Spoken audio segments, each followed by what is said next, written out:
let's just say that by the standards of modern medical ethics, or even frankly by the standards of mid-century medical ethics, a lot of this work was done in a way that looks pretty unethical. I'm here again with Dr. Joseph Spillane, professor in history at the University of Florida, and he's authored many books. Again, one is Cocaine: From Medical Marvel to Modern Menace in the United States. The other one is Coxsackie: The Life and Death of Prison Reform, and he has co-authored other books like History of Modern Criminal Justice, Federal Drug Control: The Evolution of Police and Practice. And I think also Prison Work: A Tale of 30 Years in the California Department of Corrections. So thank you for thank you for talking to me again. I think I decided to do this, I told you, because last time we covered many things, but since history is ginormous and the history of drugs is also still ginormous, we didn't have time to cover all the other topics that I wanted to discuss, like marijuana, psychedelics, prison reform. Right. So if we can cover that today, that'll be awesome. Sure, I'm glad to hear the history is big enough to cover two. Yeah, and actually segments. It was popular. Like it was definitely like different than the others. Like it caught up more attention from the beginning. I think that's just that interest that people have, like that fascination, like something. Sure. Right, it's like the forbidding thing. It is, and also, everybody. It's something with which we all have at least some experience. Either personal experience or family or friends. It surrounds us in the culture, and so it's hard not to have an interest in it. Because it's kind of part of our experience. Yeah. The legal, the non-legal, everything is kind of like interesting to people. So maybe we can just start right ahead. So I wanted to ask you first about marijuana, like the cannabis plant. Just first, kind of like, what are the origins of the plant, if you know them, or like how far back have you been studying that specific drug? Right. Well, so I don't really know a lot of the specific details, except to say that cannabis is not a drug that I've studied a lot in its historical context. But the place to begin by understanding cannabis is really the same place in many ways that we began when we thought about the coca leaf, cocaine, which is that it's a plant-based drug. So for as long as humans have been in proximity to the plant, there's been some awareness of its psychoactive effects. Right. So I guess what I mean to say is that with other plant-based drugs, whether it's the opium poppy or the coca leaf, cannabis has this really ancient history, where human beings in proximity to the plant, engage it, begin to understand something about it. One of the differences with cannabis is that, unlike the opium poppy, which became transformed into morphine, or the coca plant, which became transformed into cocaine, right? And both of those plants got caught up in a kind of chemical and industrial process by which the plant itself was transformed into a, quote, modern product. Cannabis didn't really have that kind of a transformation. And so it retained its core identity as a plant-based product. And so it has slightly different diffusion, right? Because it didn't have that kind of rocket-fueled takeoff that you saw with first morphine and then cocaine, where the chemical transformation of the plant yielded something incredibly potent, incredibly powerful, and something that individuals, particularly in the West, could distinguish from the plant and from its traditional utilization. Whereas cannabis was kind of bound up in tradition in many ways, right? So it has a slightly different historical trajectory, because it remains, not universally and not forever, but essentially for a long, long time remains as it was, a plant-based drug, and so the diffusion of it is somewhat different, and in many ways more gradual. Right, and what you're saying is also interesting, because since it's just a plant, it's still considered like that, still just a plant, right? For example, I think there might be like a difference in the minds of people currently, where cocaine is kind of like a more lab thing, that people have that distinction between like natural and absolutely and artificial. It's that the distinction that you're talking about between natural and artificial is such an interesting one in the world of drugs and drug history, right? Our relationship to substances is deeply informed by our sense of natural versus artificial, as it is with a lot of things, right? And there's always been this kind of dual set of views on the natural versus artificial divide.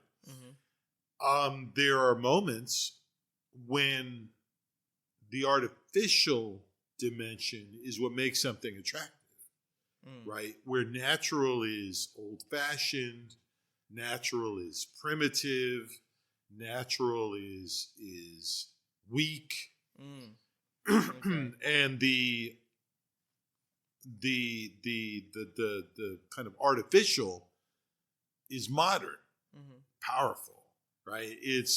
And so there are moments when we look at the artificial and we say, right, because that's progress, right? That's not something that's rooted in anything ancient, right? It's technology, it's science, it's progress, it's intensity, right? And so artificial drugs have at times had that as their appeal, right? That they're new, they're modern, they're powerful, they're intense. But at the same time, there's also this other thread, right? That you can follow all the time, right? Which says no, natural is authentic. Right. Yeah, I was gonna say the natural is authentic. The natural is deeply rooted culturally. Right, and the artificial is kind of like something made up in a lab. Exactly, and it so doesn't belong in our body. So right, exactly, and so the natural is authentic. It's deeply culturally rooted, but it's also safe, right? Like because it's natural, it's okay. Like you can consume it because it's natural. It's natural. And so there's this interesting back and forth dynamic between the natural and the artificial that goes throughout drug history. Where people advocate for certain substances based on their naturalness, right? And so I don't want to get too far off on a tangent, right? But let's just say you've identified a really interesting. Yeah, and that's very true because that I think that might have contributed to one of the interesting things about cannabis, the plant, over history is that since it's not just a plant, people have really have been trying to be creative with it, and they have used it for many things. Sure, right? Like medicine for pain, for whatever X disease. They've used it in oils. They've used it in even the clothing, right? Oh yeah, yeah. I mean, the hemp plant is a remarkable natural fiber that's got lots of really critical uses, and so the plant it's a multidimensional plant. It has lots of uses. The plant itself, obviously, the hemp plant is deeply rooted in agricultural processes. The consumption of it for its mind-altering or psychoactive effects, that's different. That's less deeply rooted. And that's actually the other thing about cannabis, certainly in the U.S. context, is there's this natural versus artificial conversation. And then there's also this kind of foreign versus domestic conversation that happens. And it's very intense early on in the drug's history in this country, which is this an alien practice? Is it a foreign practice? And by alien or foreign, is it therefore unnatural in the U.S. context? And, this is a big part of the conversation, the early conversation over marijuana's psychoactive use, which is this somehow a foreign or unnatural practice? Right. Because it's associated in the popular imagination in this country, right, with its use in foreign settings, right? And so is it American to use marijuana, right? Or is it a foreign or unnatural practice? Yeah, that's interesting because I have read that many of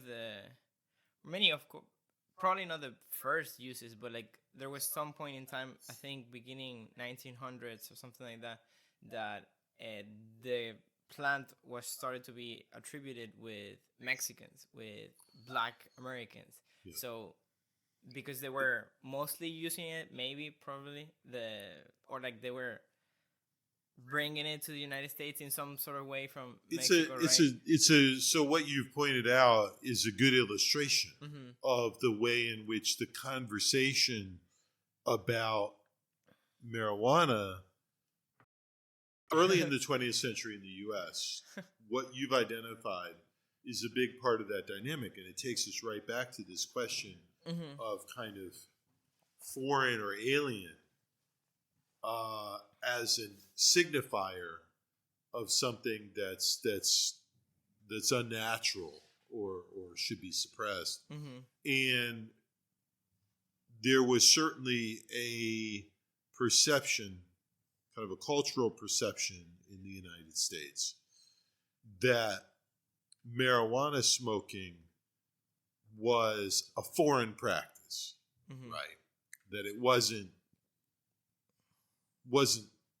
rooted culturally in the United States. It was a foreignness. And, we've seen this, and we might have talked about this before, but, we've seen this, previously, for example, with opium smoking, being identified as a foreign practice, something that was alien to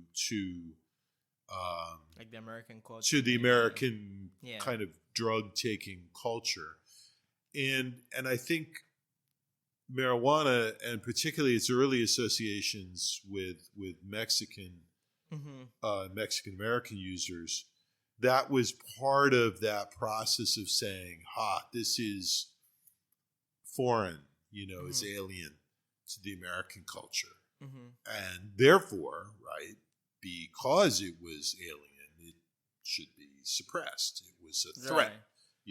Foreign foreign threats are always a big part of the dynamic in American drug control.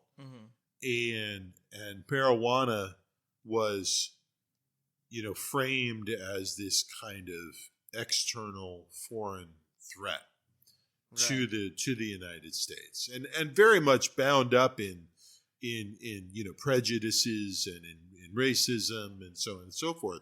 But it was absolutely kind of tied that way. Ironically, right? Just to keep following this one example, right? Mexico itself, right, embarked on a fairly rigorous anti-marijuana crusade about the same time. Yeah. And so, anti-drug feeling can come in a lot of different ways. But in the U.S., it was very much tied up with this sense of foreignness. Right, yeah. And probably those kinds of feelings were the first ones that made it so that the marijuana was criminalized. Right, and that was like way back. Well, way back, but not that long ago, right? So like early 1900s. Probably. Well, right. So,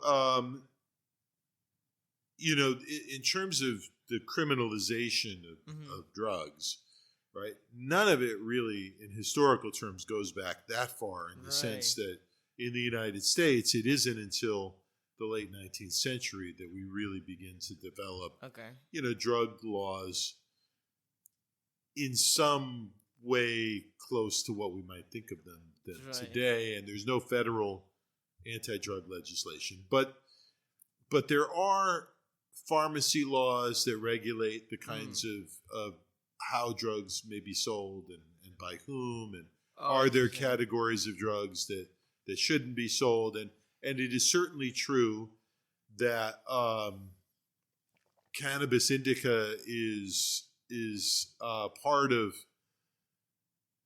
it's included and incorporated in a lot of those late 19th century state pharmacy laws.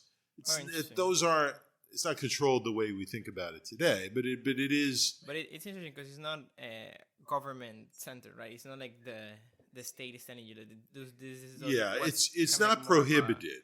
And then there's state legislation in the early 20th century, but it's not until, as I think you may know, not until 1937 that there is a comprehensive federal anti-marijuana law, the Marijuana Tax Act. Okay.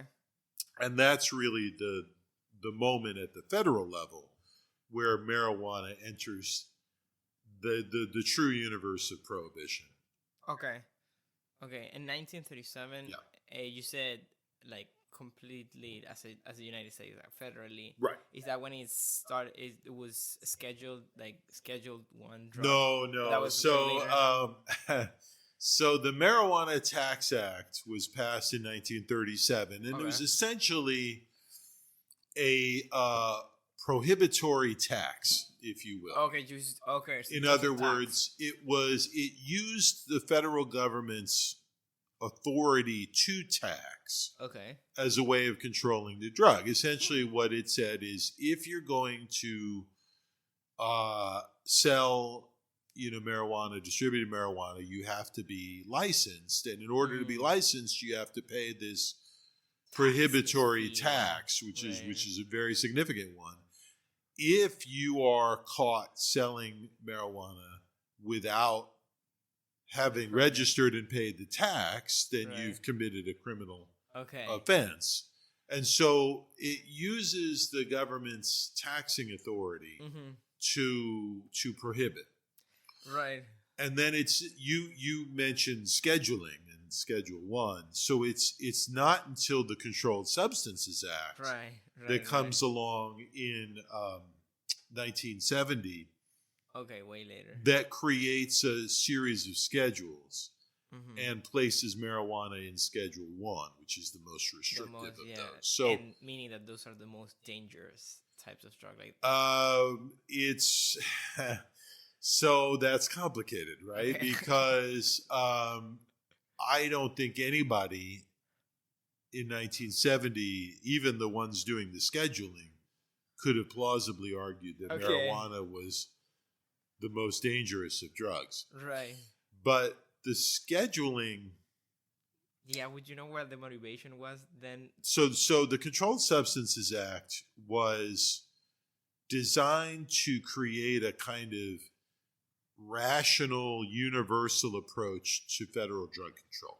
Okay. And what I mean by that is that up until that point, if there were new substances coming along, there might be new legislation to control them. So, for example, the Marijuana Tax Act of 1937 was just added to other existing legislation. Well, by the 1960s, it's pretty clear that the power of the psychopharmacological imagination is yielding all these new substances that can be abused. And from the federal government's point of view, it's just not rational to just keep passing new sets of distinct legislation for every new substance that comes along. Okay.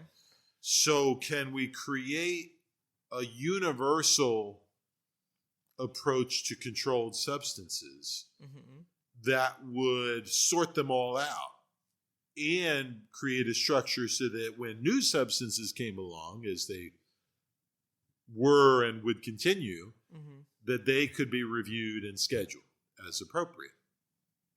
So that sounds very rational. Right. And it sounds very organized and very thoughtful. Right. And there were certainly supporters of the Controlled Substances Act who supported it for precisely that reason, right? This is our opportunity to use science and to use evidence to create a more rational approach to drug control, where we could taper the level of control based on to use the word you used, the dangerousness of the substance. Well, so that was the idea. However, right, the actual basis for scheduling in the Act incorporated different rationales. Okay. Right? So the basis of scheduling, certainly one basis of scheduling, had to do with the dangerousness of a drug. And so the demonstrable dangerousness of a drug, the harmfulness of the drug, could be a basis for scheduling. That was part of the discussion.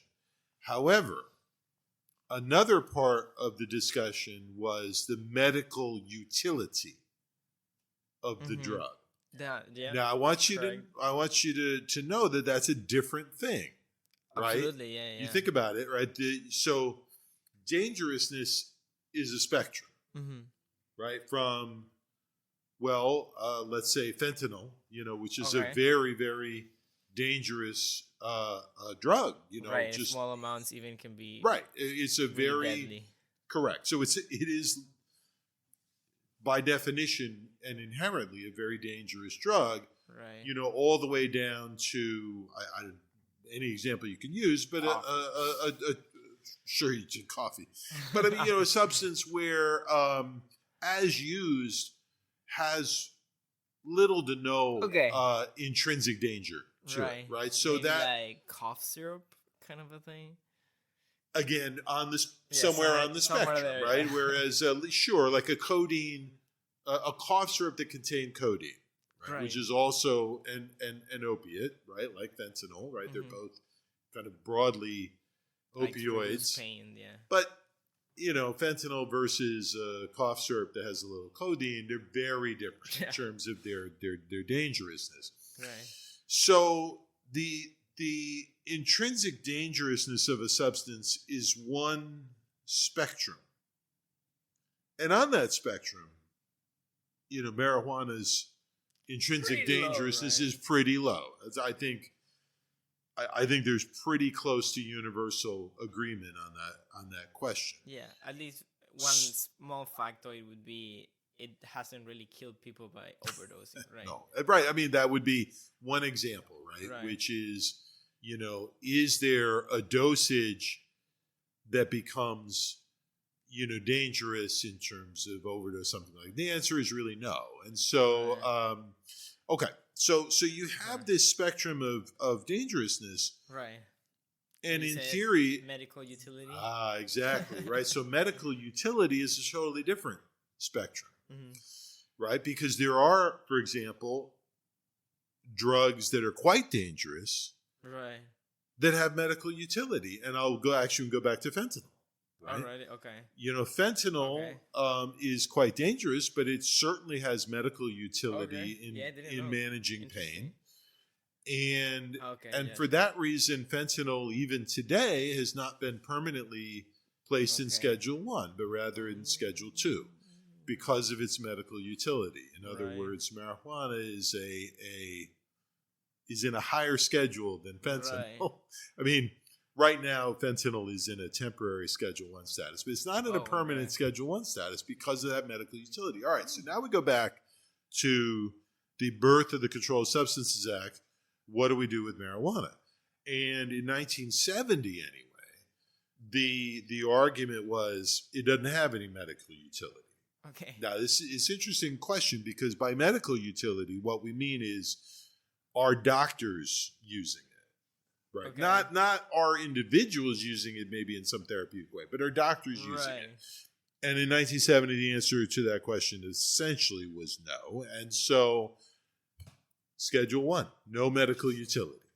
But was it because there were no doctors using it, or it was kind of like alleged that there were no doctors using it? Because I would have imagined at that point there were probably somebody doing it, like some medical doctor using it for something, right? Or do you think, or if not, why would you think that it maybe like the science like caught up? I think it's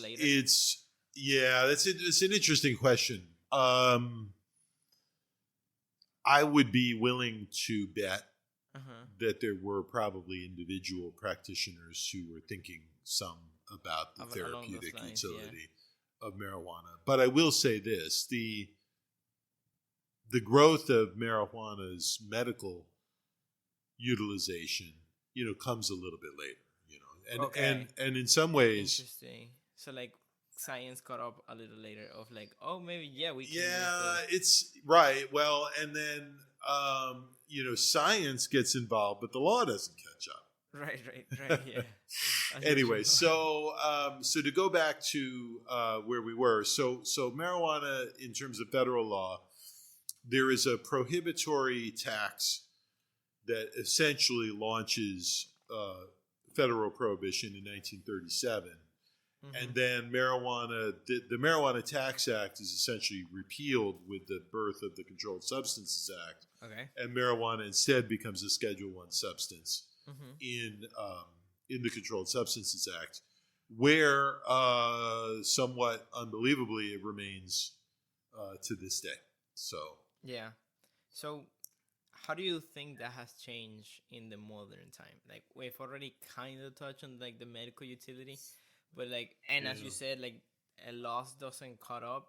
But I think there would be like a very much an agreement between many people that the sentiment towards the drug in the whole nation has shifted. Yes. Towards. Maybe I think it has, and I think this is one of the advantages of being really, really old like me is that you've been sort of involved in these questions and discussions for so long. You've been able to see change, and to really see it happen. And when I first started reading and writing drug history, which was 30 years ago, right? Okay. The idea that marijuana might be legalized seemed pretty remote, right? There had been a sustained effort in the 1970s in the United States to legalize marijuana, which tracked with its growing use, right? I mean, the drug. this is a long story. It'd take a whole podcast just to do this. But let's just the short version, right? Is that the drug occupied a fairly marginal place in American drug using cultures for a long time. Okay. Right. In other words, it wasn't very mainstream at all. And most people, I think, could be very comfortable with prohibiting the drug because they didn't know anybody used it. Right. And so it was not terribly mainstream. In the 1960s, that begins to change. And the drug kind of emerges in a very substantial way in kind of youth counterculture. And it kind of enters college campuses in a very, very big way. And by the 1970s, high school campuses and junior high school campuses and middle class use very extensively. And so the drug becomes quite mainstream in many respects by in the 1970s, and there's a movement to legalize it that is based on this idea of, hey, it's becoming fairly mainstream. Let's legalize it, and that movement fails, and it fails pretty badly. Its advocates, I think, at a certain point, are pretty convinced that they've done it, that it's going to happen, and there are certainly some states that pass legalization or decriminalization measures. But the movement stalls out. It is really ultimately not successful, and quite to the contrary. Right? What we see by the 1980s is this significant backlash where marijuana becomes as tightly controlled as ever. Yeah. And becomes really swept up in the new kind of drug war rhetoric of the decade. And so, as a historian, the start of the 1990s, right, the contemporary history that I'm living through is a stalled and ultimately failed movement to legalize marijuana, followed by a fairly repressive backlash that is still happening at that point. Sure, and so, 30 years ago, projecting forward now to 2023, could I, or really, I think, frankly, anybody, have predicted that a renewed movement for legalization, a renewed push for kind of a broad-based acceptance would be so successful? No, I don't think anybody would have predicted it 30 years ago. There's probably right now like the closer that marijuana is to being legalized in like 40 years. Probably. Oh my gosh. Right. Almost sure. There, right? Let's be very, very clear. The legalization of marijuana has proceeded extraordinarily far.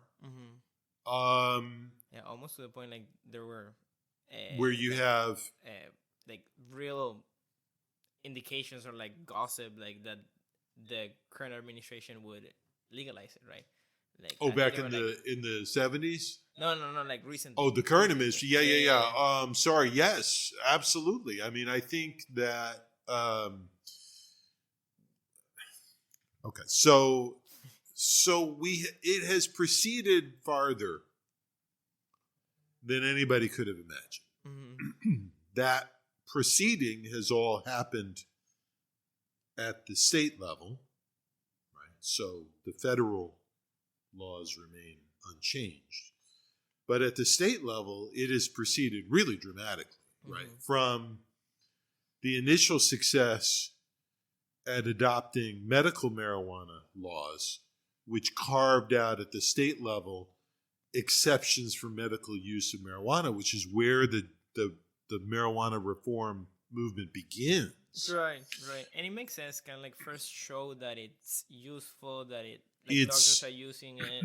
Absolutely makes sense, right? Yeah. I mean, it and the campaigns for medical marijuana were highly effective in making the case that this was about the right of individual patients and doctors to choose therapies that made sense for them, right? And by putting it in language that resonated with almost everybody, right?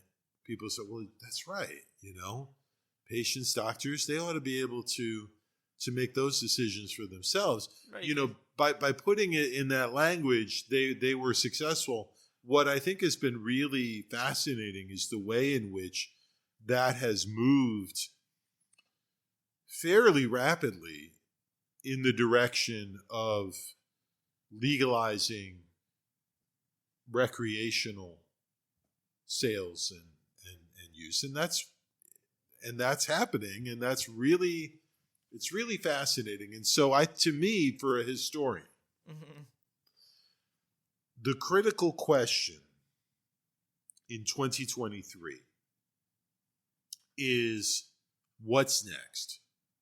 And here's what I mean by this. We have had moments in time where reform has been happening, and the reformers believe that they have launched a stone downhill and it's just going to keep rolling. Nothing can stop it. And they turn out to be wrong. Okay. Which you mentioned in the case of in the case 80s. Of marijuana in the 1970s, right? 70s. They thought that the stone was rolled downhill and nothing could stop it, and something that then and you can see, for example, I mean, there's so many other examples. There's a moment for let's just use the 70s again for a minute. There's a moment in the 70s in the United States when the Supreme Court suspends capital punishment, and opponents of capital punishment, of the death penalty, in other words, believe that we have finally reached the point where there is inevitable progress to abolishing this forever. And that didn't happen. In fact, by the 80s and 90s... And they're still today, right? Yeah, but by the 80s and 90s, executions are happening at historically pretty high levels. Right. You could look at it with abortion rights. Yeah. And in the wake of Roe versus Wade, people are convinced, hey, this is it. We're never going back. And then sometimes you go back. So the question, I think, for historians in 2023 is, what's the future for marijuana? And have we reached the point where the stone is rolling downhill and nothing can stop it, and we will ultimately see kind of universal national recognition of legal recreational marijuana in the United States? And I think we could have a whole podcast discussion just about that, and it would be great to get a group of drug historians together and see what they think. I would say that it has proceeded further than it had before. Right. So that's an indicator that the stone may be rolling downhill. Yeah. The other two things that I think are different this time. One, public opinion really does seem to have shifted. I think so. In a way that I think in the 70s people were overly optimistic that public opinion had really shifted that far, because it really hadn't. Okay. But I mean, like pockets here and there. Yeah, but today public opinion has shifted in ways that do make you wonder whether it can reshift back. That's interesting. And then the third piece of it, which I think is different, is money. This time around, you've got a lot of money in the business. Right. In the 70s, legalization was just so, who could grow in his backyard or buy. I mean, it wasn't. Money to be made, like real money for like business. Real money, really, like really actual, and like money for even the government, right? With actual investment money, is going into the business, going into the industry.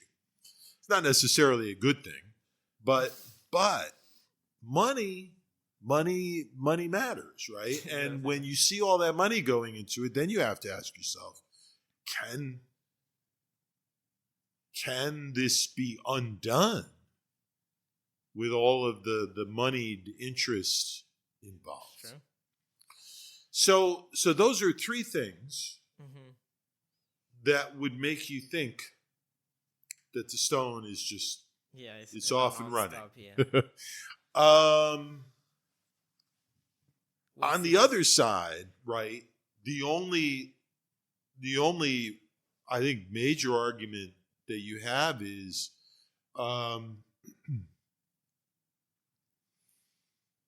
nobody has really tried very hard to scare people. To politicize the drug again. Okay. And to make people think, oh my God, and I never underestimate the ability of motivated individuals to create a moral panic over something. Inject some propaganda that they think is right. Yeah. But that's an interesting thing. Like currently, if you were in those shoes, what would be your argument against legalizing it? Oh, I mean that's. I mean, these wouldn't be me. But if your question to me is, let's say I wanted to become a moral entrepreneur and create a panic over marijuana, it's not that hard to do. I mean, you would come up with individual stories designed to scare people. Right. You'd say so and so was under the influence and this happened to them. Right. So you'd find as many stories as you could, real or made up, to scare people. You would tie marijuana use to other problems that were more serious, right? So, for example, for many decades, marijuana was, people would claim, well, that's a gateway drug, right, to other more serious things, right? So you could revive some gateway drug argument, or you could say driving under the influence is, is creating all sorts of hazards on the road. I don't know. I mean, but those are fairly good points. Well, I mean, what I'm saying is, if you said go do it, there's material. You could, right? There is material, absolutely, and I might add, by the way, that doesn't even bring out the big gun, which is protecting kids, right? You could say these legal markets are terrible because kids are getting easier access now, and it may be okay for adults, but look what it's doing to kids, and that's just terrible. So I think that I'm sorry to say that highly motivated moral entrepreneurs could certainly make that case. What's been interesting to me so far is that hasn't really got a lot of traction. Yeah. There is a big business in politics based on scaring people. Yeah, I bet. And based on convincing people that these folks who are not like them are scary or dangerous and should be, and that we ought to resist what they're doing, saying, thinking. And I just say you can look all around you today, right? And you can see politicians in the business of scaring us about other people and creating moral panics about, oh my God, look at what's happening here. Look at what they're doing here. It could be real, it could be made up stuff, but it circulates and it makes people think, uh-oh, my lifestyle, my family is under attack, right? That's right. It's being threatened. Mm-hmm. Now, what's interesting, it's very interesting to me, is that we are in a moment where these moral panics are everywhere, and where politicians are like, you're under attack, you're under threat. These people are undermining your way of life. These people are attacking your way of life. These people, and for all of those things that are happening, at the moment, it's not implicating marijuana, right? You're not seeing that. Yeah. Personally, I would say maybe it's culture, right? Like, it's already, as you said, over that. That's the debate. Well, and now that's your stone, and I would say, right, that if you and I were having a debate, your response to me would be, sorry, Dr. Spillane, but culturally, we're past the point of no return, right? Yep. You're not gonna wind that back in because the acceptance is too much there. But all I can say about that is I don't know for sure. Right. Yeah, absolutely. Because we have had moments where we've thought, wow, we've come so far. There's such an acceptance for X or Y or Z, and then all of a sudden, somebody comes along and says, "Oh no, X and Y and Z are terrible. They're undermining our values. They're attacking what we believe in, and we've got to do something about it." And I'm not ready to say that's never going to happen again with marijuana because of mine. Yeah, and it's interesting because those arguments, as I mentioned, like they're fairly good points, right? Mm-hmm. But of course, I could also think of like counter arguments to those, right? It's like, oh well, but you're this violent or whatever, but here's are violent without, and then you have to do like statistics and see. Well, like, but here's the thing. Actually, making you more propense to be. Let me say though that the whole basis of a moral panic is that the facts don't matter. Okay. Right. I mean, in other words, you. Yeah, it's more like the emotion, right? Right. Like, I mean, moral entrepreneurs, they scare people. They create moral panics, right? And the whole point of a moral panic is it's not based in facts, right? And you can run out into the street and hold a graph and say, no, wait, look at where the X and the Y axis, and people will ignore you because they're scared. Because somebody has made them believe. We're more inclined to act based on our feelings and emotions. Feelings and emotions are very powerful, and facts. It would be nice to imagine that we live in a world where if we could just put together a briefing book with all the relevant facts, people would read it carefully and say, "Oh, what was I so worried about? That's silly." I was so but wrong. That's right. I was so wrong. You convinced me. But I think that's not really the way that works. It's not the way we're wired, and so it is. All I will say is that it is interesting to me. It is. That nobody has really made a sustained anti-marijuana case, and so long as that remains true, then I think the progress in the direction of legalization will continue. Linear, right? Yeah, that's exactly right. Yeah. Do you want to go to psychedelics? We have a little time to talk about those. Sure. Yeah, absolutely. Yeah, let's take a bite of that. So, I think same question again. Like, where would you want to start? Like, where does your interest in psychedelic drugs as a grouping of many drugs start historically? Right. Well, that's interesting. I mean, there too, there is this historical distinction between the natural and the artificial. And even more in psychedelics, right? Oh, I mean, it's a powerful distinction, right? Where the laboratory has been able to generate some incredibly potent compounds. But I mean, the ancient history of psychedelics is very much one rooted in the natural history of psychedelics. The same as cannabis, like thousands of years. Absolutely. Of use. So it's a very ancient history. It's rooted in natural substances, but certainly with psychedelics, right? It's such a fascinating example of where modern science and industry creates a unique takeoff mode. Yeah, sure. And that's one part would of the be maybe story. LSD, Yeah, correct? Yeah, exactly. It's a great example. Right.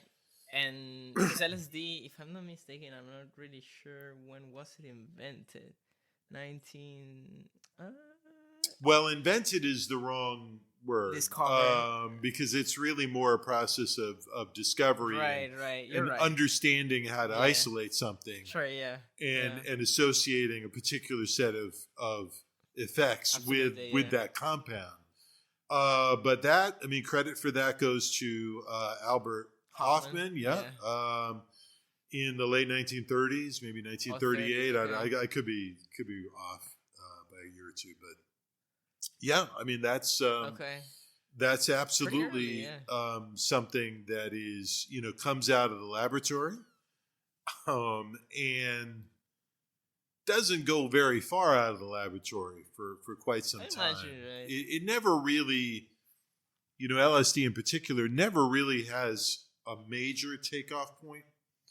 Although certainly by the 1950s, it's part of a fairly widespread experimental and investigative medical research. There's a lot of researchers investigating the therapeutic potentialities. Okay, and that might be maybe like the beginnings of the 60s counterculture movement. Well, I mean, the interesting story with LSD in particular is that there is this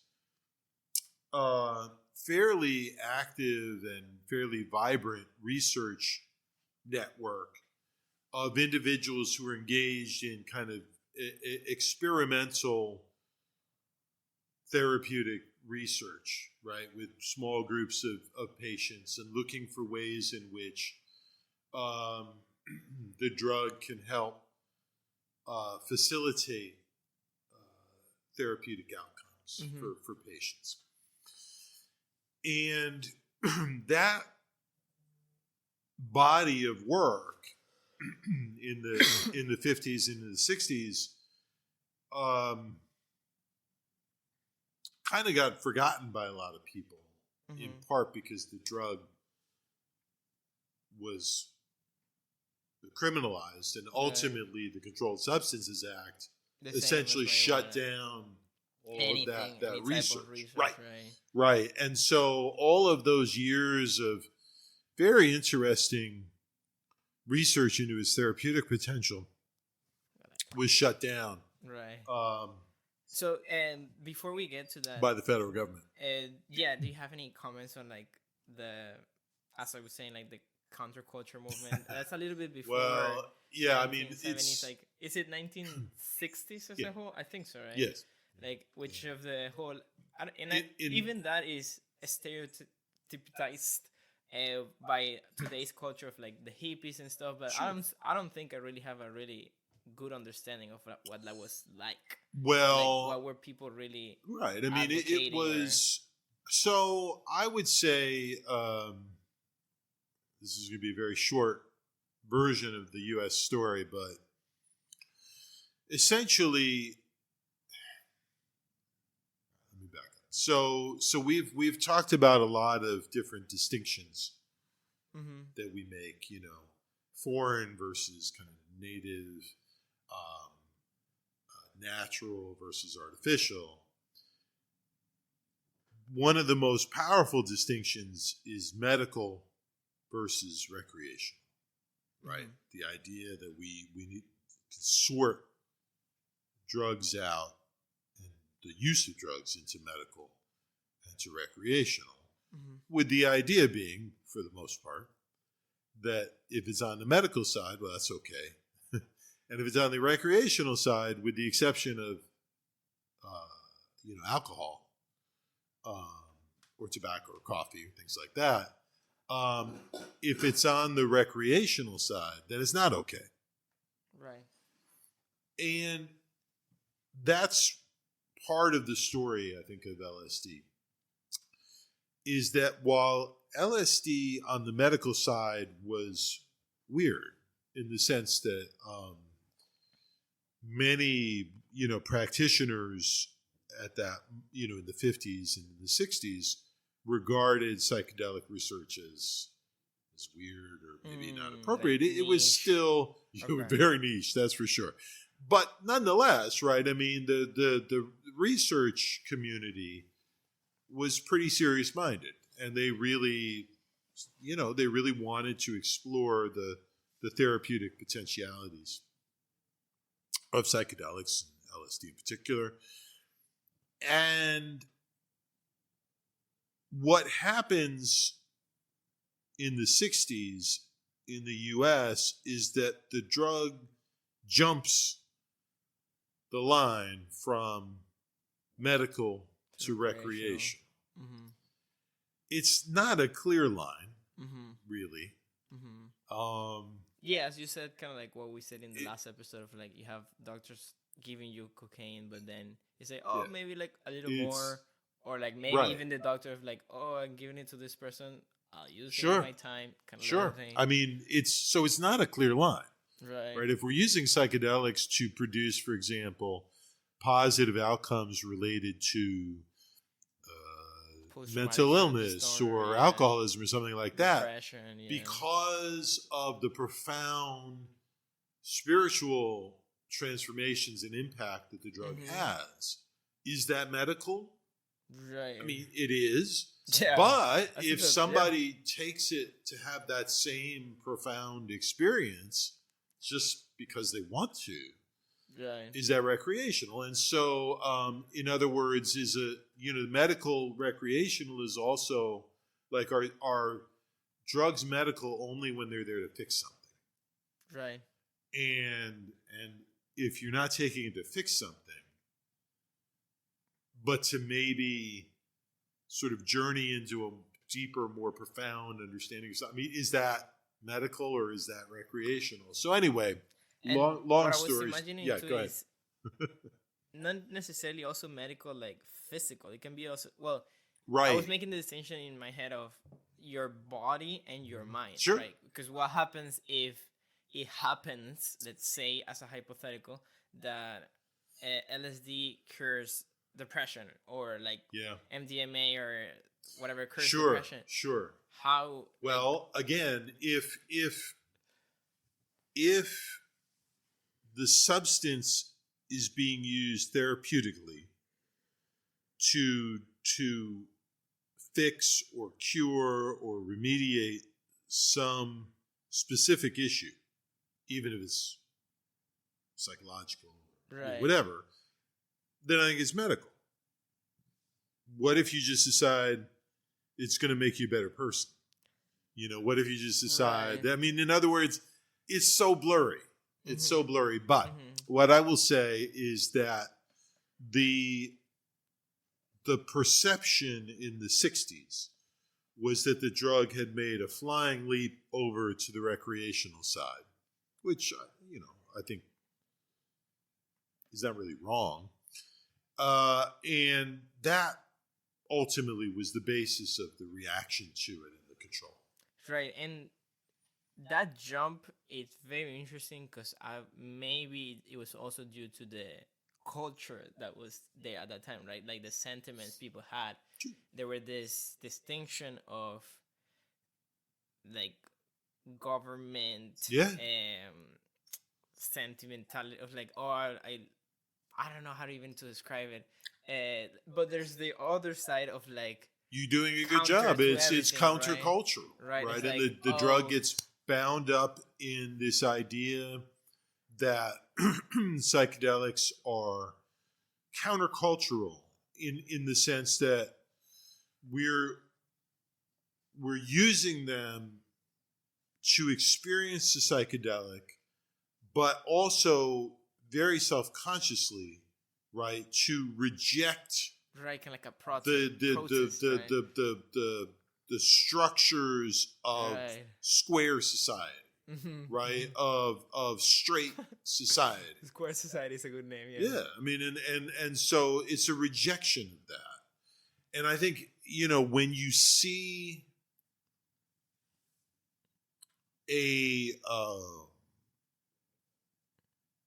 countercultural embrace of drug usage like that, then it's nobody's going to define it as medical, and it's going to be ripe for attack and ripe for criticism and ripe for control, and that's what happens. And it's a fascinating story. And funny things about the counterculture is like it's not only like political, like it's political like in many ways, right? For example, like with the war in Vietnam, I think played a big role during that time, right? Yeah, there's like this people for the war, people against the war, right? And like you had the hippies, and it was like a mess, and just on that thing, would you say, at least I'm just as a curiosity, would you say that countercultural movement, was it mainly LSD or was it mainly like others, like cannabis products? I mean, marijuana was the heart and soul. All right. So we keep hitting these topics that you could do a whole episode on, but right. So I will say this: the critics of countercultural drug use in the 60s into the 70s, the critics often saw that as part and parcel of kind of political dissent, which was, attacks on the war in Vietnam, or, attacks on racist politics, so on and so forth. Yeah.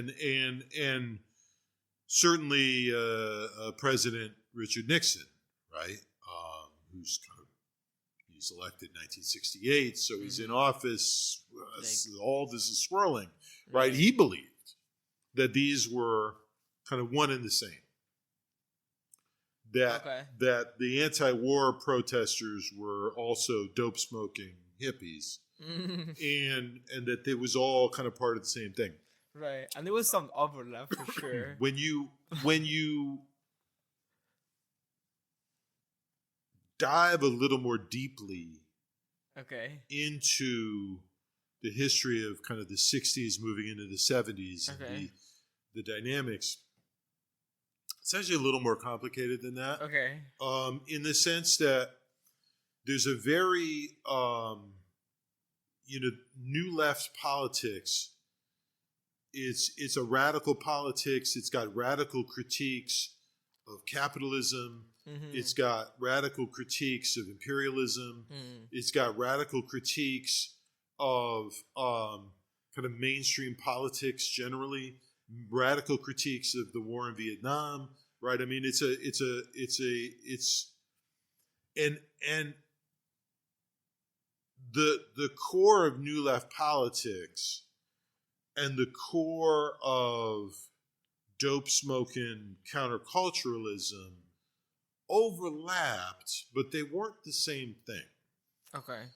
Because there was always an element of kind of radical politics that looked at kind of the trappings of the counterculture and drug use as distractions from like real politics. Okay. And there was certainly a big chunk of the counterculture that didn't care about politics, right? Didn't give a damn about it's politics. Like, whatever. It was like, right. I mean, it's like whatever, right? It's all a drag, right? Let me just do my thing. And there's an aspect of counterculturalism which is very individual. Like, hey, I'm just, I don't want to. Yeah, I'm living my life.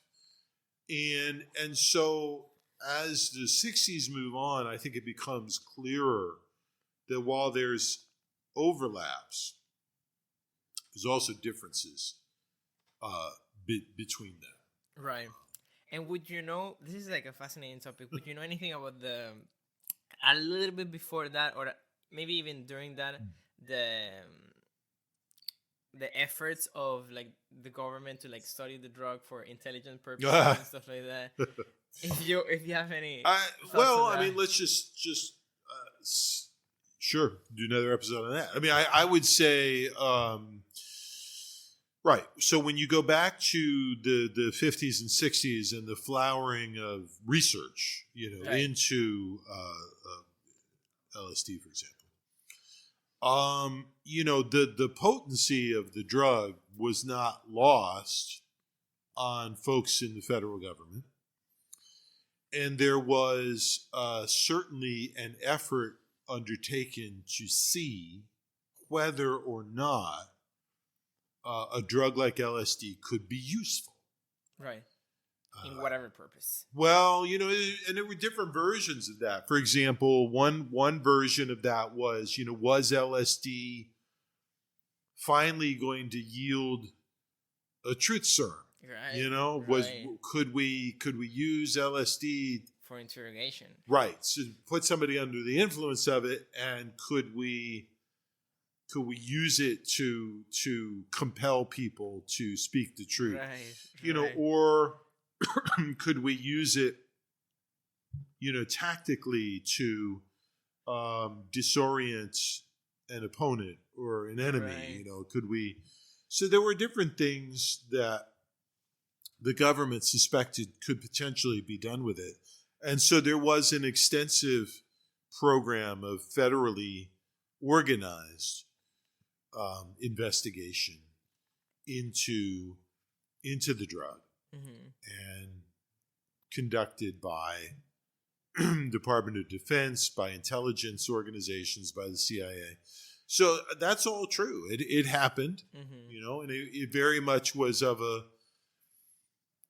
a piece with that moment where the potentials of the drug were unknown, and the federal government looked for ways to turn it to their own ends. Right. And do you know what kind of research or experiments were they involved in, or like how were they testing these things?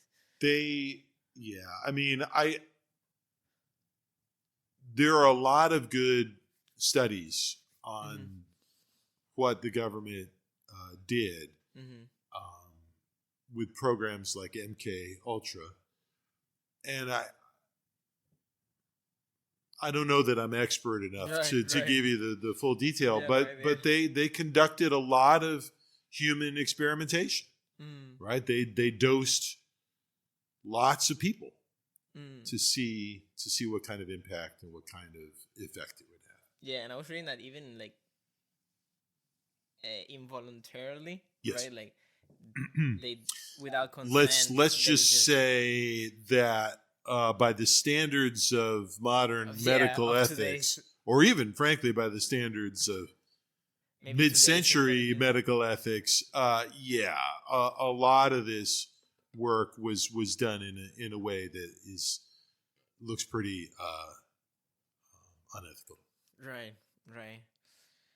So yeah, maybe we can take it as we did with cannabis to the modern era. Yeah. So let me just or final thoughts. Yeah, for some final thoughts, let me just say that here too we've arrived at an interesting point.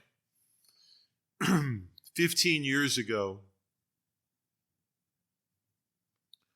medical research in psychedelics was continuing, but severely repressed.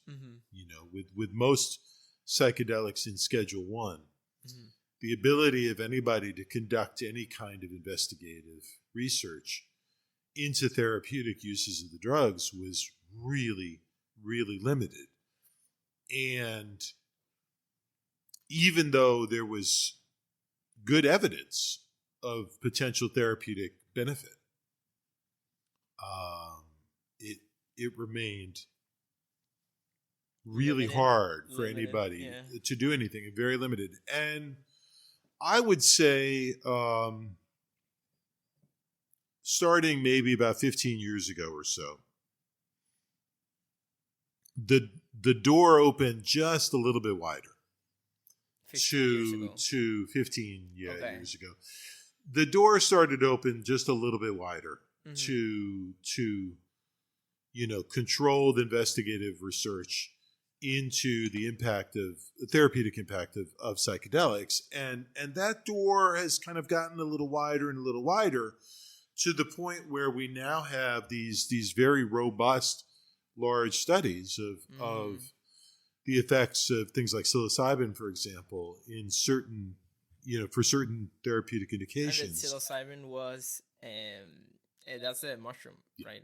Yeah. And so you have, the door is kind of open in this really interesting way. And where we go from here is not yet clear. Right. But I would say that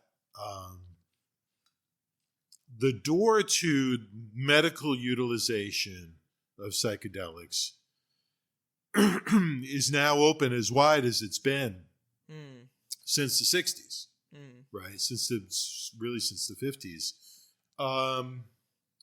So that's a really interesting historical moment, where you have this early flowering of this work, and then boom, it's just shut completely. And then you've got this kind of quasi underground work that happens, and now finally it's once again kind of flowering, this new renaissance of psychedelic research. And where that's going to take us, I don't know, but it is interesting to kind of see us come back to that. Yeah, and it's very similar that it was this, maybe like even timelines aligned with cannabis, right? Probably not as potent right now. Well, cannabis is like way up there. It is. What I would say is that the early logic of the medical marijuana movement is, I think, part of what's propelling this research forward, which is if you have substances with therapeutic benefit, and if legitimate practitioners and researchers believe that it has benefit, and patients wish to avail themselves of that benefit, right? Who are we to stand in the way of that? And so in that sense, what opened the door for medical marijuana, those same logics are opening the door to psychedelic. And that's a great research. argument, because you can also the counter of that would be, but what if they don't know what they're doing, right? Like, what if the doctor it's ideally you would trust that a doctor is thinking as best as that person can with the facts available to that person. And again, right? that's where, if in a truly medicalized framework, right, you insist on well-designed research studies, clear evidence, that sort of thing. And so all the safeguards, like control studies, blind studies, like checking for biases within the doctors and whatever. Yeah. So it is pretty interesting. So maybe on a little bit different note, I think I had some. Yeah, I don't think we'll have time for the prison reform. No, probably not. But I did want to ask you, do you have? I was gonna ask you for advice regarding drug use for adults, right? Like, in your opinion, it's kind of like what we've been already saying, this fast few 5 minutes, right? Yeah, I mean, so I think that my advice, right, to anybody is to understand what you're doing, understand the risks, understand the. I mean, so when you're dealing with a legal substance and a legal market, then then my advice is to use your best judgment in the consumption of this, right? So if I'm talking to somebody about alcohol, right, my advice is to consume in moderation, right? My advice is don't get behind the wheel if you're intoxicated. My advice is don't binge drink to the point where you're suffering alcohol poisoning. I have lots of good advice that I could give somebody about alcohol use. And when you're dealing with any legal substance, I think the advice really comes down to just those sorts of things, like understand what you're doing and what the impacts are of what you're doing. That's fine. Now, when you're dealing with the illegal market, the advice gets a little more complicated because I think you have to also understand the uncertainties of that market. And so, for example, that's true, yeah. If one of the things that we've seen lately with the emergence of fentanyl test strips, right, as a product, Test strips? And yeah, well, so that you can actually test. It's a strip gotcha. where you can actually test something to detect the presence of fentanyl, because one of the grave dangers, right, of certain recreational drug use is that you're consuming fentanyl and you don't know it. Right, and you could die thinking you were consuming other things, right? There are ways that you can approach drug use to try and protect yourself from harm. And that's, my advice is always centered on what can we do both as individuals and collectively from a policy standpoint to reduce the harms that are associated with drug use. Which we talked last time, for sure. Yeah.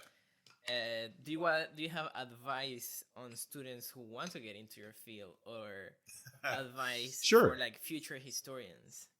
Doesn't matter if you're a historian or interested in this subject from any perspective. The thing that most undergraduates, and I hope that I'm not offending anybody when I say it, but I think the thing that most undergraduates don't realize is that they can become the expert. They can, right? That they have the ability, in a world full of experts, they have the ability to become the expert if they want to, right? If there's an area of the human condition that is interesting, profoundly interesting to you, you have the ability to become an expert. You have the ability to learn as much as anybody about it. And not then meaning it would be easy, right? But I'm not saying it's easy or even what most people want to do. Right. Most people say, I want to be an expert.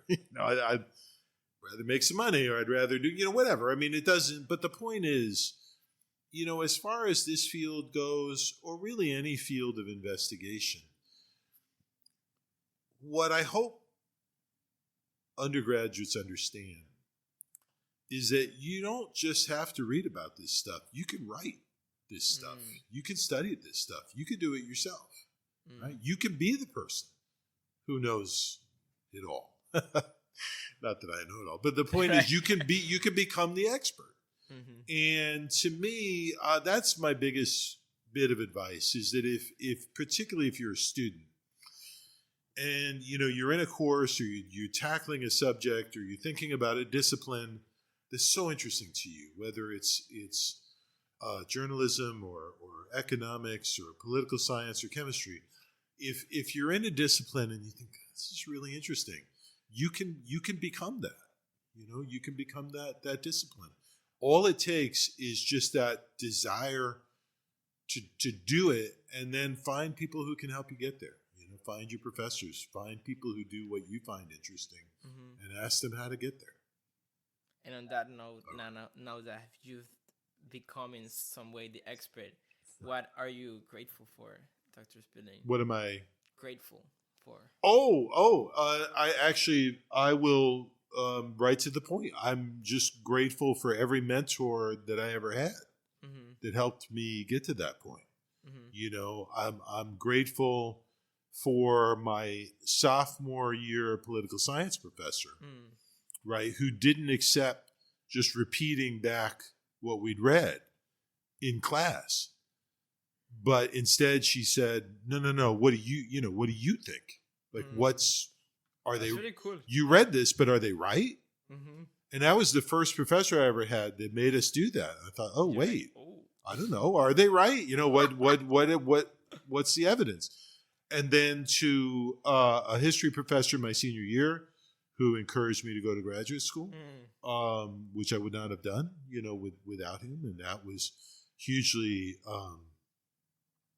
influential for me. And then, all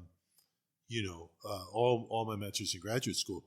And so, you know, I really believe that for professors, you know, part of our job is to give our students those little pushes, you know, that can help them. You know, if I have a student who seems interested, like, my job is to help get them there, and hopefully I've been able to do that myself. All right. Well, thank you. Thank you. For the conversation. It's been a really interesting conversation. Yeah, Glad I had it. Thanks so much. Appreciate it. When you're dealing with a legal substance and a legal market, then my advice is to, you know, use your best judgment.